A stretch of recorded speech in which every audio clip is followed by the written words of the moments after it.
Em mais um episódio, Acessibilidade Meu Mundo, com ele, Carlos Lula, e mais uma vez, ela, Ilka Brandão. É um prazer recebê-los, né? Nesse episódio onde vamos falar de política, acessibilidade, num papo super descontraído. Lula, é um prazer te receber. A minha primeira pergunta que eu tenho assim diretamente para ti é qual é o impacto da acessibilidade, não estou te falando só da pessoa com deficiência, mas do cidadão em São Luís? Max, primeiro, obrigado, tá, pelo convite, por estar aqui. E essa pergunta eu acho que é uma pergunta que diz muito sobre a nossa visão enquanto cidade, nossa visão de mundo. Porque, olha só, o que é uma cidade acessível? O que é um espaço acessível? Um espaço acessível é, sobretudo, um espaço aberto, uma cidade aberta e uma cidade que olha todo mundo, olha, sobretudo, nossas diferenças e não só nossas igualdades. Eu te diria, às vezes tem exemplos simples que facilitam até quem está olhando a gente entender. Eu tenho uma dificuldade muito grande visual. Eu não me imagino, por exemplo, sem óculos. A primeira coisa que eu faço quando eu acordo de manhã cedo é colocar meus óculos. Se eu não coloco meus óculos de manhã, eu não consigo enxergar. Eu não consigo desenvolver atividades simples. Por exemplo, fazer o lanche dos meus filhos pela manhã na cozinha sem me queimar, por exemplo. Se a gente pensar que essa pessoa sem óculos é uma cidade que durante muito tempo não enxergou exatamente essas dificuldades, e mais do que isso, as diferenças das pessoas, eu acho que essa é a grande guinada que a gente tem de dar. Tornar visível as diferenças que nos igualam no final das contas. Tu vê que isso se deve a uma questão cultural do brasileiro, de nossa cidade? Eu acho que é uma questão do brasileiro, mas uma questão do mundo também, Max. É importante a gente lembrar que, assim, o desenvolvimento da sociedade, ela não se dá nem ao mesmo tempo, nem da mesma forma.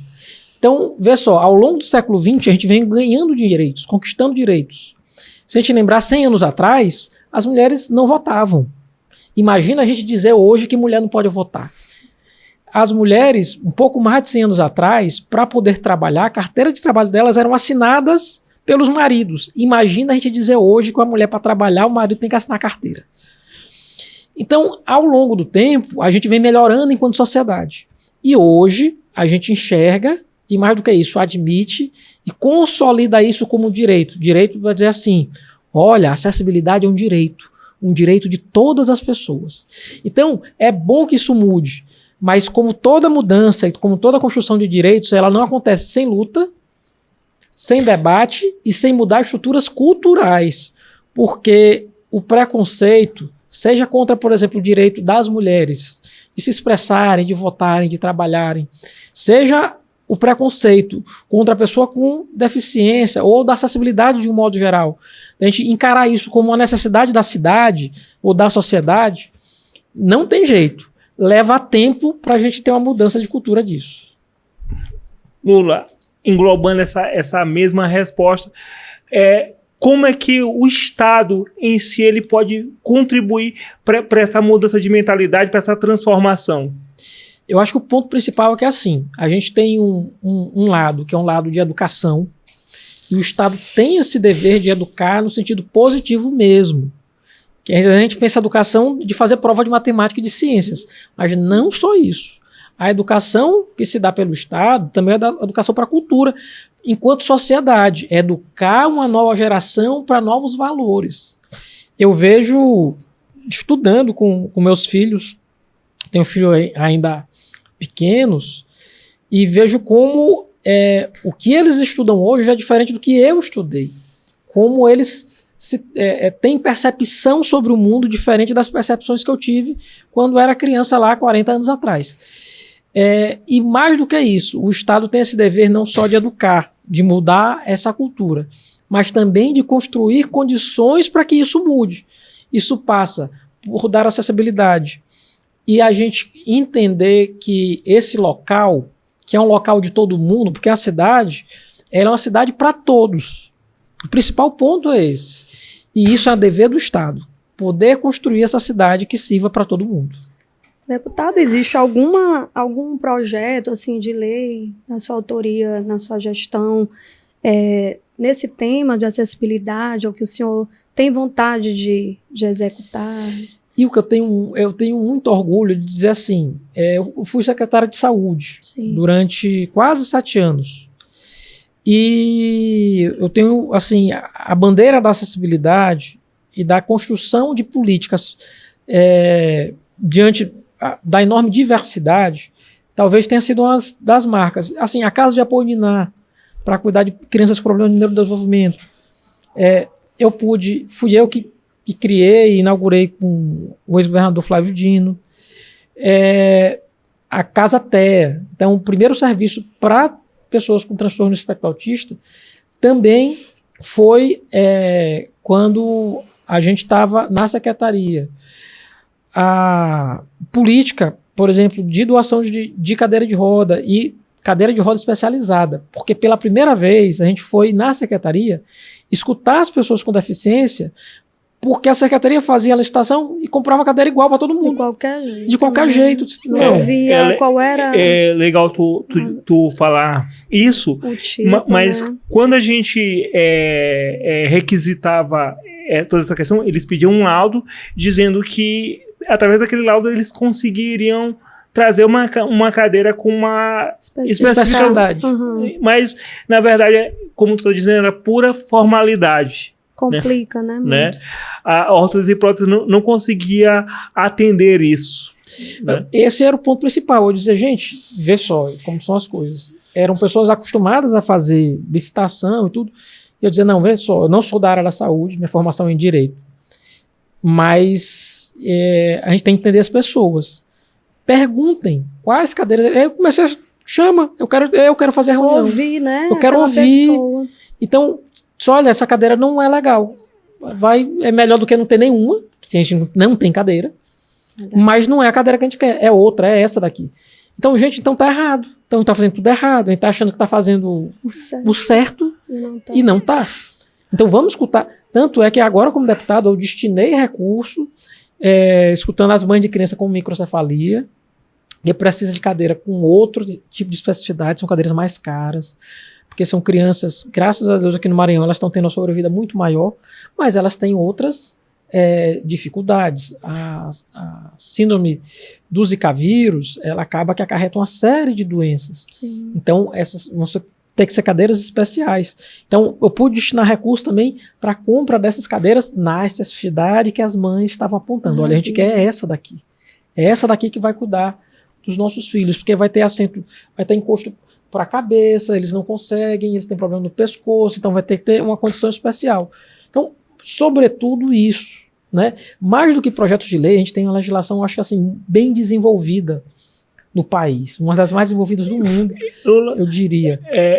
Mas construir políticas. A gente, o nosso regime não é o como ló, né? Uhum. Né? Pelo costume, mas é aquela coisa, a gente tem as leis, mas a gente precisa fazer com que elas funcionem, né? E ela se torna capenga porque o cidadão às vezes não sabe cobrar, às vezes quem está lá legislando não cobra, e a população ela começa a ficar à margem. Né? Com razão, porque vê só, há um fosso, eu diria, um buraco enorme entre o que há de previsão normativa, o que há de direitos que foram conquistados e o mundo real. O mundo real é muito distante do que nossa legislação prevê. E eu te digo algo simples, por exemplo, para adaptar, que a gente tenha pelo menos, tem mais de 20 anos a legislação, por exemplo, adaptar a ônibus. A gente não conseguiu adaptar ônibus. Tem mais de 30 anos que a gente tem legislação para adaptação de ônibus e a gente não consegue que funcione. Um elevadorzinho do ônibus, algo simples. O tempo todo essa né? O que ocorre? A lei parece que prevê que é 30%, né, da frota, mas há uma falha de fiscalização, né, e muitas vezes esses ônibus, como a gente sabe, não são revisados, são ônibus que não atendem às necessidades, e por muito tempo eu peguei ônibus, e aí eu descobri que o motorista pisava no freio para poder a rampa não funcionar. Chegava lá, ó, não funciona não. Aí ficava mais de 1 hora, às vezes perdia a aula, porque não conseguia... Porque ele não queria parar?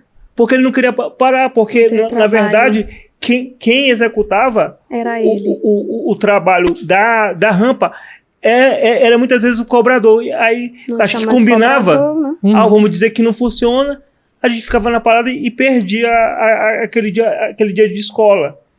Né? É como o deputado diz, as leis estão aí, estão para serem, mas é difícil tu fazer, ser cumprida. Tu judicializa, passa 5, 10 anos, e aí quando sai uma decisão, não contempla a tua necessidade, né? Esse é o principal ponto, assim, inclusive do mundo do direito. Todos têm direito à moradia. Todos têm direito à moradia. Agora, construir casa para todo mundo é difícil. É como se a gente não pode pegar a Constituição e construir a casa a partir da Constituição. Essa é a dificuldade do direito. A gente transformar direitos que estão garantidos na legislação na mudança real da vida das pessoas. Então, todos têm direito à saúde. Será que eu estou conseguindo efetivar esse direito na prática? Bem, eu não estou. O que é que eu preciso fazer para mudar isso? Fazer com que o que está previsto em lei seja garantido na vida das pessoas. Essa é a principal dificuldade. Não é algo simples de fazer. Tinha uma frase que sempre escutava na minha formação de direito, dizia assim, o direito pode, o direito pode muito, mas o direito não pode tudo. Tudo. O direito não transforma água em vinho e nem o pó em ouro. Então não dá. Ainda que a gente preveja isso em lei, isso não vai acontecer. Tem uma dificuldade da gente conseguir fazer as coisas se executarem. Uma dificuldade maior no Brasil, né? Uma dificuldade maior ainda no Maranhão. Mas é nossa missão fazer com que isso aconteça. Lula, a gente recebeu aqui alguns promotores, né? Recebemos o Douglas Martins. Aí eu englobo essa pergunta. Tu acha que a mudança de mentalidade desses novos magistrados, isso tem ajudado, atrapalhado? Tem ajudado muito. O Douglas, eu te digo porque o Douglas é o meu ídolo desde que eu era estudante. Ele esteve aqui com a gente. Quando eu era estudante de Direito, o Douglas já era magistrado. Já era um magistrado com decisões que causavam tumulto, alvoroço. Polêmicas. E até hoje ele nunca deixou de ser essa pessoa com muita empatia, né? E com muita vontade de fazer as coisas acontecerem. Mas passa assim, eu acredito que de algum modo a gente tem uma geração, sobretudo depois da Constituição de 88, sobretudo após 88, com a cabeça bem diferente. Eu acredito que o judiciário brasileiro ele mudou. Obviamente não muda de maneira retilínea, tem avanços, tem retrocessos, mas de um modo geral a gente tem uma geração que conseguiu fazer com que a Constituição garantisse muito, né? Ela tentou aplicar a Constituição.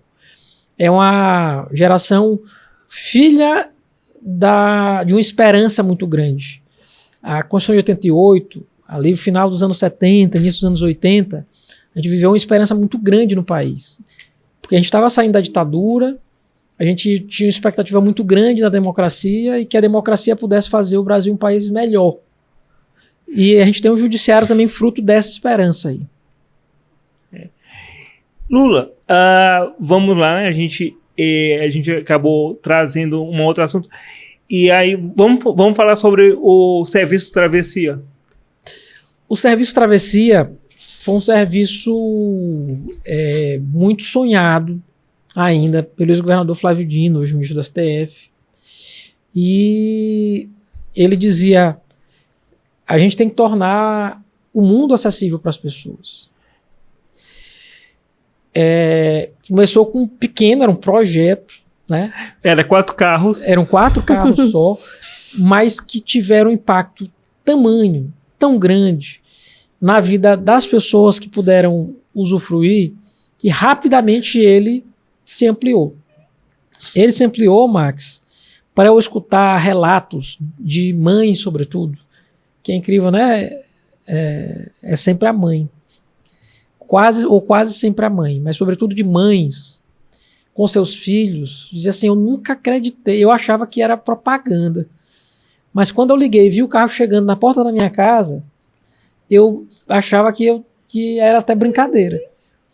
E aquilo ali passou a fazer parte da vida de muitas pessoas, dando acessibilidade de verdade. Imagina você, uma mãe que cuida de um filho e se dedica integralmente para aquele filho, que não tem um carro, e precisa levar o filho ao médico, precisa levar o filho à fisioterapia, precisa levar o filho à reabilitação, precisa levar o filho... E ele depende muitas vezes de um recurso só, de um BPC que se for para... Aí faz um tratamento 3 vezes por semana, e aí aquele recurso já vai... Aquele recurso já vai todo, ele já vai embora. Né? Então, como sobreviver com aquilo?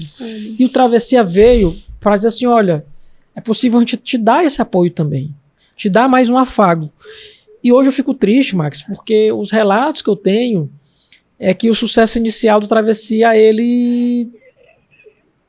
Né, muito pelos alguns gestores que estão lá, não pelo interesse do povo. Eu falo isso com muita propriedade, porque eu participei do início da implantação do Travessia e se falava muito, vamos levar para o hospital, vamos levar para estudar. Vamos fazer um lazer. Então, o que eu projetei? Vamos levar para o cinema. A gente fez uma seleção de pessoas que nunca tinham ido no cinema. Levamos através do Travessia. A importância também, né? De envolver na parte cultural. Né? Dando acesso à cultura, acesso à diversão. E aquilo foi importante, e a gente vê... eu externo minha tristeza contigo e ver um serviço que fez tanto sucesso tá nas mãos de pessoas irresponsáveis, que não me representam, sabe? Isso me traz uma tristeza grande. Estagnado, né? Eu imagino, Max, a tua dor, porque aí tu sente pele, né? de maneira muito mais profunda. Eu te digo, eu participei uma vez, no meu centro de reabilitação, a gente tinha a cadeira que permitia que a gente chegasse à praia. E o centro de reabilitação grande que a gente tinha era no Olho d'Água. E eu pude levar, eu mesmo levando as pessoas para tomar um banho de mar. Gente que nunca tinha tomado banho de mar pela primeira vez. Eu sabia que para mim era mais um banho de mar. Né? Era mais um banho de mar. Mas para parte daquelas pessoas, era até a realização de um sonho. Um dia muito importante. Que era um dia que ia ficar marcado no coração delas. Sim. E assim, a gente vê um projeto como esse, entendeu? Porque o Travessia não era só o transporte de carro, é importante dizer. Era muito mais. Era falar de acessibilidade enquanto um direito. Inclusão, né? Enquanto inclusão. De falar de lazer, de falar de cultura, de falar assim, olha, a gente pode fazer diferente. E a gente tinha aquele tapetinho que levava lá do centro de reabilitação até para passar na areia mais fofa e chegar na praia. Eu lembro de uma história engraçada, quando o nosso, né, ex-governador inaugurou o Travessia, e foi uma galera, umas pessoas com deficiência, né, e fizeram uma série de perguntas. Pode ir para todo lugar. E teve um cara que disse assim, pode ir para um hotel também? Olha onde ele quer. Eu me recordo disso. Eu me recordo disso. Aí o governador disse assim, não, depois eu te respondo. Aí depois ele voltou e disse, qual foi tua pergunta mesmo? Não pode. Você lembra? Lembro. Né? Eu me lembro. Não, mas eu também quero ir, eu não posso namorar. Eu disse, olha, tem que ainda ter o direito de namorar, né? Mas se o carro vai estar lá com o adesivo, né, do governo, é meio complicado. Vamos tirar uma foto. Vamos tirar uma foto, tá perto do rapaz, o que é isso? É complicado. Luna, quais são os caminhos que tu vai traçar para a reeleição para a Assembleia? Max, eu acredito, eu diria que eu sou um político da velha guarda, apesar de me sentir muito jovem, porque eu sou cheio de sonho. E eu tô na política porque eu acredito na política enquanto sonho, enquanto ideal, enquanto poder construir um mundo melhor, construir uma vida melhor para as pessoas, poder mudar o meu estado, poder dizer assim, poxa, eu mudei a vida das pessoas para melhor. Eu consegui botar aqui que seja um grãozinho de areia. Mas eu dei minha contribuição. Hoje a política, ela está, diria, vandalizada. Quando a gente vê, por exemplo, a gente olha para o Congresso Nacional, é tudo só escândalo. É milhão para cá, é bilhão para lá, é esquema de emenda parlamentar. Assim, me dá uma agonia, me dá uma angústia, porque eu sei que gente se utiliza desses mecanismos para se eleger. Sim. E eu diria, é até mais simples. Mas se eu fizesse isso, eu não estaria sendo honesto comigo, enquanto pessoa, porque eu não acredito nisso. Eu realmente acho que isso é o pior que se pode fazer. Então a renovação de um mandato parlamentar, para mim, ela tem que se dar porque as pessoas entenderam que o trabalho que eu pude fazer, ele é importante para a sociedade. Se elas entenderem isso e disserem, olha, legal, a gente precisa de um parlamentar como você, eu vou merecer ser reeleito. Se não, paciência. Aí a gente toca a vida para frente. Mas eu acho que o principal ponto é esse. Tu chegou a pensar que tua maneira de ver, de pensar, poderia ter se tornado uma utopia? Eu diria que de algum modo é. Por quê, Max? Se você for olhar, pessoas com o meu perfil, elas não estão na Assembleia. Eu sou maranhense comum, filho de maranhenses comuns. Meu pai veio do interior, minha mãe veio do interior do estado. Como grande parte dos maranhenses ali no final dos anos 60, 70. Eu já nasci nos anos 80. Eu tive uma vida de classe média. Eu não tenho padrinho político, não tenho família política e nem recurso. Não vim de família rica. Então, eu tinha tudo para não estar na Assembleia, por incrível que pareça. Bem-vindo ao meu mundo, querido. Eu tinha tudo para não estar na Assembleia. Algumas vezes eu sou até um estranho. Eu me sinto, às vezes, um peixinho fora d'água. Um estranho no ninho. Eu sou um estranho aqui. O que é que eu estou fazendo aqui? Mas eu acho que o lugar para o comum estar representado é ali também. É sobretudo ali. Para dizer assim, olha, eu tenho problemas que vocês não entendem. Porque eu vim de um lugar que vocês não vieram. E veja só, eu já vim de um lugar cheio de privilégio. Eu estudei em escola privada. Né? Eu não passei fome. Eu sei que muitos maranhenses passam fome. Meus pais tiveram dificuldades que eu não tive. Graças a Deus, eles me deram a condição para eu não passar essa dificuldade. Mas isso não me permitiu estar cego para os problemas do mundo. Pelo contrário, entender os problemas do mundo. De onde meus pais vieram, ainda tem muita pobreza. Muita pobreza. E me dói demais eu voltar de onde eles vieram. No mesmo lugar, e ver que não mudou tá lá do tanto, mesmo né? jeito. E tá lá do mesmo jeito. Ver que pouca coisa mudou. Sim. Aproveitando, assim, vai. Max, eu queria saber, deputado, como é que foi sua vinda, sua chegada na política, né? Já que a gente tá falando assim. E eu te diria que... Caiu de paraquedas? Quase. Porque, vê só, na faculdade, eu cursei Direito, e eu fazia movimento estudantil. Então, participava da política na universidade. Mas eu tinha muita clareza que eu não queria aquilo para minha vida. Eu não queria seguir na política. Sim. Eu entendia que a política estudantil era importante, eu era do centro acadêmico, era coordenador do centro acadêmico, então fiz política na universidade, mas eu sabia que aquilo tinha um limite. Então, chegando na metade para o final do curso, eu deixei de fazer política estudantil, fui estudar, eu perdi meu pai, fui trabalhar assim que eu me formei. Meu pai faleceu muito novo. Mas por essas coisas, ironias do destino, eu acabei indo me especializar em direito eleitoral. E acabei virando advogado de um cidadão chamado Flávio Dino, em 2006, portanto quase 20 anos atrás.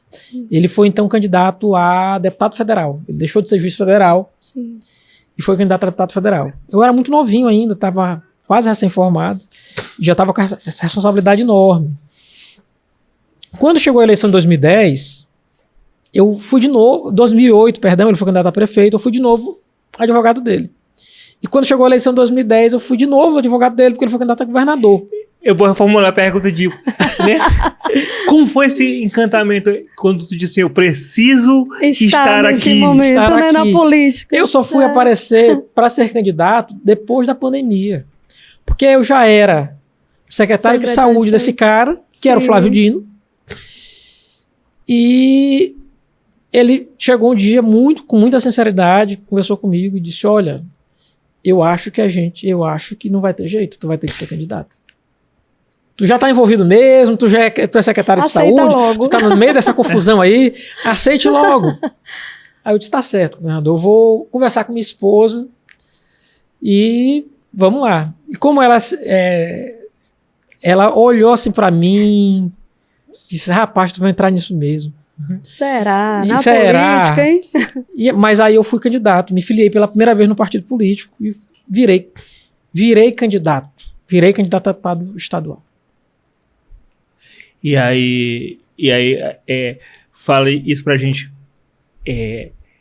Na tua mente, era como tu pensava? Ou mais difícil que tu pensava? Ou nada que tu pensava? Eu diria que era...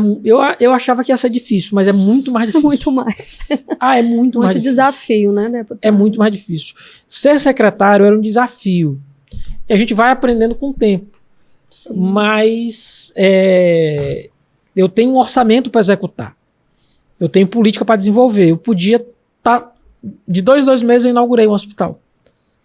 Eu posso dizer que inaugurei o hospital em Chapadinha, em Imperatriz, em Balsas, em Santa Luzia do Paruá, em Pinheiro, em Coroatá, em Alto Alegre, em Barreirinhas.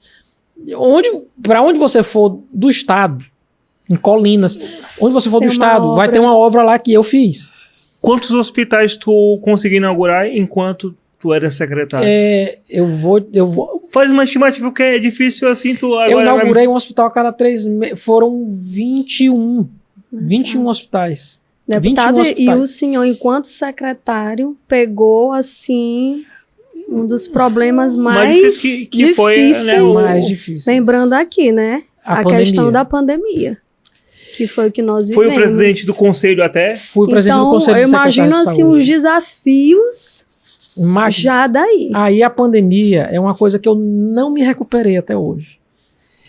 Eu não me recuperei porque foi muito doloroso para mim passar aquela experiência. Tem gente que passa e faz de conta que não foi nada, mas para mim é uma dor até hoje, porque eu vi muita gente do meu lado Embora, né? Eu, por exemplo, quase fui, né? Nessa pandemia, era coisa que a gente via só naqueles filmes de ficção científica. Ninguém Era. imaginava, né? eu fui embora de casa. E o senhor, como gestor, Eu imagino sentir isso assim Eu- na pele ali, tá no Quando meio, né? quando começou a ter os primeiros casos, e o meu gabinete foi quase logo todo contaminado, a entrar no hospital. Sim. Então eu disse para minha esposa, olha, eu tô saindo de casa. Eu vou sair, vai ficar perigoso para você, para Para as eles crianças. poderem ficar menos desprotegidos, assim, sair. né?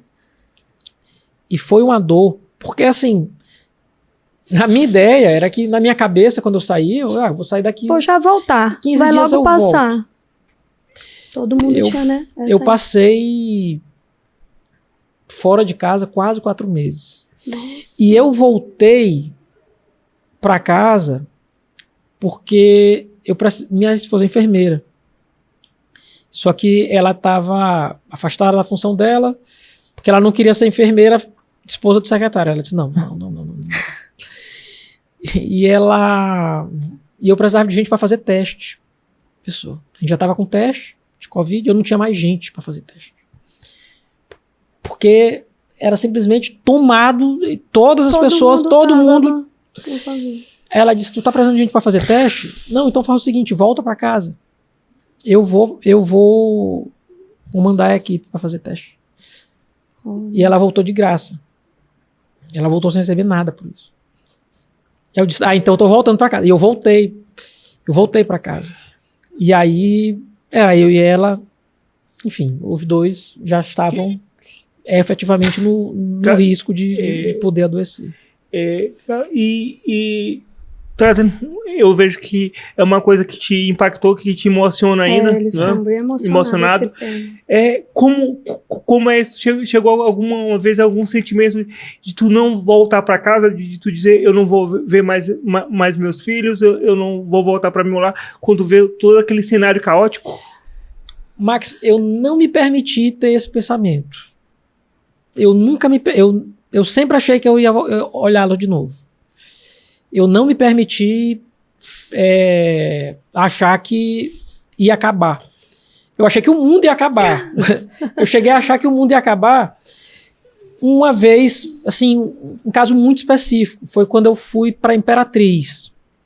A gente já estava com muitos casos lá, eu precisava ir, não tinha mais voo. A gente foi num voo comercial e eu cheguei no aeroporto de Imperatriz e eu não me recordo quem estava comigo da equipe, e o piloto virou e disse assim: vocês falaram com alguém?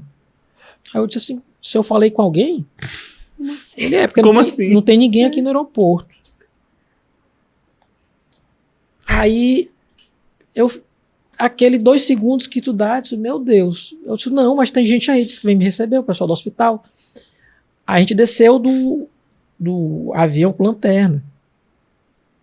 Não tinha com lanterna ninguém do celular. trabalhando, deve estar. Não tinha ninguém. Aí a gente começou a bater medo. na porta lá e veio um senhor com a lanterna, Meu Deus, que com a lanterna, e abre pra gente. Quando eu olhei o aeroporto todo escuro, o aeroporto em geral, tu olha o cenário com muita gente, né? De claridade. Vai e vem, de gente. Aí ele foi acendendo a luz pra gente passando e deixou a gente na porta, o mato já alto na porta do aeroporto de Imperatriz. Nesse dia, a cena que passou em mim foi de filme de ficção científica. Único, né? Gente, filme de terror. É filme de terror, assim. Será que eu disse assim, o mundo tá acabando. eu só pensei, será que um dia isso aqui volta a funcionar, meu Deus? E aí chegou o carro, a gente saiu, mas eu fui com o pensamento, será que vai voltar? Mas eu nunca me permiti ter o sentimento de que eu não ia mais ver minha família. Tanto é que eu tinha a foto deles. Eu não deu tempo de levar nada, mas eu peguei uma foto da minha família e deixava do lado da minha cama. Fiquei no flat esse tempo.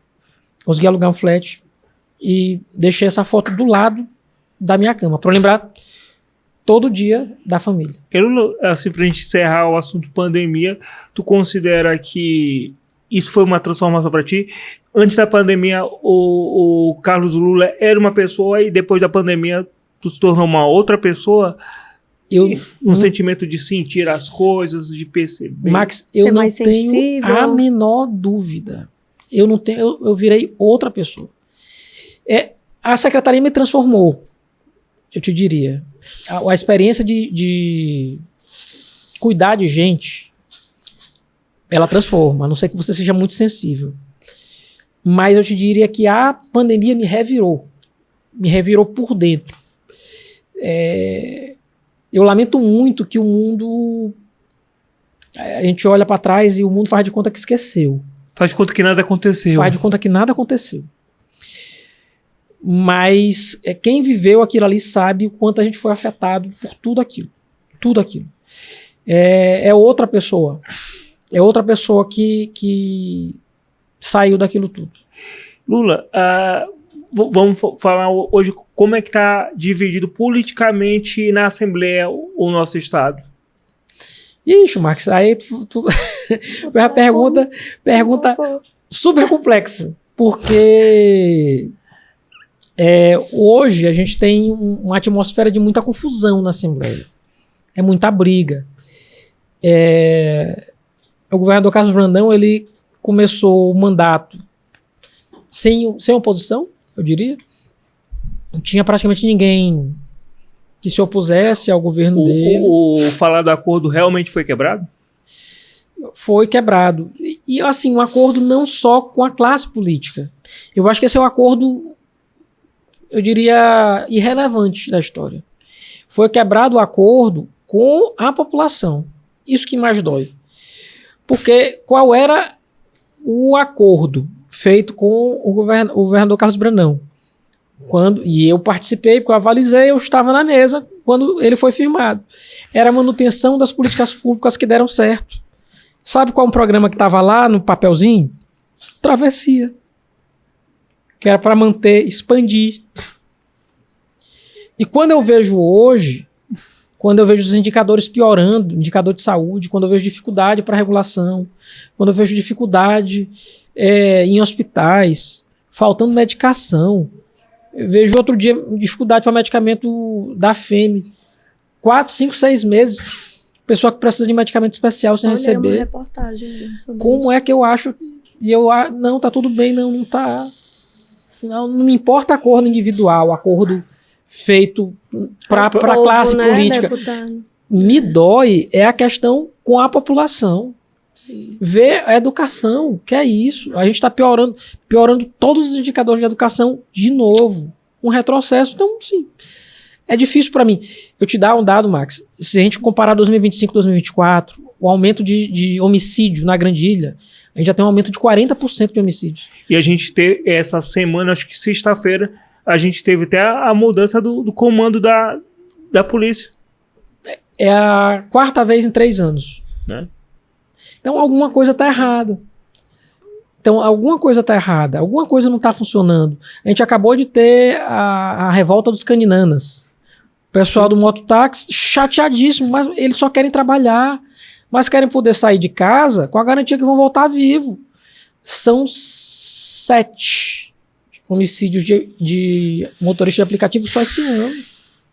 Não dá para achar que isso está legal. Não dá, o pai de família sai de casa para conseguir o pão de cada dia, não sabe se volta. Aí eu faço um gancho dentro desse nosso... Né, é falta de aparelhamento, é falta de competência, o que é? Max, é difícil fazer um diagnóstico, porque o diagnóstico ele não é isolado. Mas quando tu pega uma série de indicadores, a gente vai ver que alguma coisa deu errado. Eu tenho a impressão que a gente hiperpolitizou a polícia. Isso quer dizer que a gente acabou com algo que acontecia antigamente, que era líderes políticos indicarem policiais para comandarem batalhões. Isso não dá certo. A polícia ela tem que ter independência do mundo da política. Ela tem de poder desenvolver o seu trabalho. A gente tem também uma dificuldade no próprio comando da Secretaria de Segurança Pública. Alguma coisa ali não está funcionando. Mudou de novo o comandante da polícia, mas também tem mudado o delegado geral. Então, não está tendo a conexão necessária. Isso até atrapalha para ter uma harmonia e se conseguir fazer um bom trabalho. Né? O principal é isso. E a tropa ela tem de estar motivada. Hoje eu converso com policiais militares, a tropa está muito desmotivada. Então, isso vai acarretar em que? Aumento. Então, está aumentando homicídio. Aumento de 40% de homicídio, num comparativo de um ano para o outro, é um dado absurdo. A gente está voltando a continuar nesse ritmo a 2014. A gente progrediu. Um retrocesso muito e gravoso. A gente está retrocedendo 10 anos. A gente vinha 10 anos de diminuição. Em um ano a gente está conseguindo aumentar de 10 anos para trás. Olha só. O telefone tocando, o telefone que será? Tocou em oferecimento de Facam, no oferecimento de Rei Arthur, Viva La Vida Bartender. Olha, o telefone tocou e aí o senhor vai atender e o senhor vai poder falar o que o senhor gostaria para essa pessoa se ela estivesse do outro lado da linha. Vamos lá, deixa eu pegar aqui. Vamos pegar o telefone. Se fosse a Iracema Vale. Minha presidente Iracema, não deu certo. Eu acho que deu ruim. Minha presidente. Eu acho que não funcionou. Escute mais a oposição. O poder legislativo é um poder independente. Ele não pode ficar subordinado ao poder executivo. É independente e harmônico. Não existe harmonia onde o poder é simplesmente subalterno. É só um puxadinho do poder executivo. Perfeito. Tá. tá dado aí o recado. Quero dizer que não foi um monólogo, né? Foi uma voz do povo falando pelo povo. Sim. Né? Lula, tu queres assim expressar, vamos dizer que tu já falou o Lula família, o Lula que não mudou seus ideais, o Lula sobre acessibilidade. A gente sambou lá no Samba Brasil. Verdade, sambamos lá no Samba Brasil. No Samba Brasil. Falamos, né, sobre a questão de sentimento, mas para a gente fechar essa entrevista com esse homem do coração grande, né, já assim te agradecendo por estar com a gente nessa luta, que é uma luta difícil, né? Vamos dizer que hoje eu costumo dizer que eu não posso estar andando com as pernas, mas eu consigo andar com o espírito, com o espírito de luta e desejoso, assim como você, de dias melhores para São Luís, dias melhores que a gente possa realmente apalpar aquilo que a gente almeja e conquistar realmente, não só de falácia, mas que a gente possa apalpar isso e realmente ver isso acontecer. Ô Max, tuas palavras são as minhas palavras, eu te diria. Poder ver acontecer, poder ver se concretizar direitos, poder ver a vida das pessoas melhorar, as pessoas estarem satisfeitas, né? Dizer assim, poxa, melhorou, a cidade progrediu, avançou na saúde, avançou na educação. É tudo que a gente quer, poder fazer diferença na vida das outras pessoas. Eu acho que o que me move enquanto missão na política é sobretudo isso. Não é diferença para a minha vida. Eu acho que esse é o ponto, sobretudo, de muito erro hoje. De quem quer entrar na política, não, eu vou me dar bem ali. Não, gente, não é isso. Faz outra coisa, mas não faz... Não aqui. Aqui é pra gente fazer diferença para a vida do outro, para a vida da outra pessoa. Uma vez eu ouvi um certo comentário, diz assim, nos Estados Unidos, lá se fica rico primeiro para poder entrar na política. Aqui se entra na política para ficar rico. Tem isso, Max. A gente não pode permitir a normalização disso. Eu vivo a mesma vida que eu vivia antes de ser secretário, antes de ser deputado. Eu moro na mesma casa. Eu te digo que, pelo contrário, eu tive uma dificuldade maior, porque como advogado, aqui e ali a gente tinha um ganho que eu não tenho enquanto servidor público, porque eu virei agora servidor público. Eu tenho um ganho fixo, que é muitas vezes superior ao do brasileiro médio, então não posso reclamar jamais, de jeito nenhum, mas que é fixo. Então eu não posso ter um negócio no direito que chama fato signo presuntivo de riqueza. Eu não posso exteriorizar para o mundo algo que eu não recebo, porque de algum lugar vai estar errado. Eu não posso ter avião, eu não posso ter. Eu não posso viajar 10 vezes por ano para o exterior, eu não posso. Eu posso? Não posso, eu não tenho condição. Tem como justificar isso, eu não tenho como, eu não tenho. Eu continuo vivendo a vida do meu jeitinho. Ali, eu pago minhas contas, pago a escola das minhas crianças, pago as contas de casa e vou vivendo. Sou rico? Não sou rico. Também estou longe de ser pobre. Se for comparar em relação ao brasileiro médio, gente, pelo amor de Deus, eu tenho uma vida muito da boa. Então, assim, tá tudo certo. Agora, não dá. Quem quer ser rico, vai se aventurar no mundo das finanças, da economia, vira empresário. Vai para a Bolsa de Valores. Vai para a Bolsa de Valores, vai fazer mídia desses jogos aí que são proibidos, né? Vai jogar lá no Tigrinho, esses negócios. Pelo amor de Deus, mas não vem pra cá. Não, o Tigrinho tá até proibido. Não pode, o Tigrinho pode nem falar, né? Pode nem falar. Tá proibido o Tigrinho. Vai fazer qualquer outra coisa, gente. Mas pelo amor de Deus. Eu já me chamaram tanto pra este Tigrinho. Eu digo, meu Deus, essa coisa eu não vou dar pra minha família. Não dá, confusão. Nessa tua contribuição, eu queria usar um pouquinho dos minutos que a gente tem e aproveitando tua grandiosa contribuição para dizer aqui e reafirmar meu compromisso que eu estou aqui como uma voz da pessoa com deficiência. Não tenho interesse nenhum em me lançar na política, certo? Não tenho interesse nenhum interesse é trazer assuntos relevantes, contributivos para a sociedade, para as pessoas com deficiência, para uma sociedade a um todo, né? Essa é a contribuição que tu tá dando, que eu tô dando, para que a gente possa, aquilo que a gente falou no início, transformar. Eu não tenho nenhum interesse em me lançar candidato a nada. Quero deixar bem claro isso, né? Assim como o Carlos, eu sou graduado em Direito, teólogo, né? Então meu interesse é estar aqui debatendo e trazendo as coisas para o nosso mundo, para meu mundo, né, amigo? Mais acessível, né? Que enxergue as pessoas todas. Né? Então, eu queria assim que tu deixasse tuas redes sociais para quem quiser te acompanhar.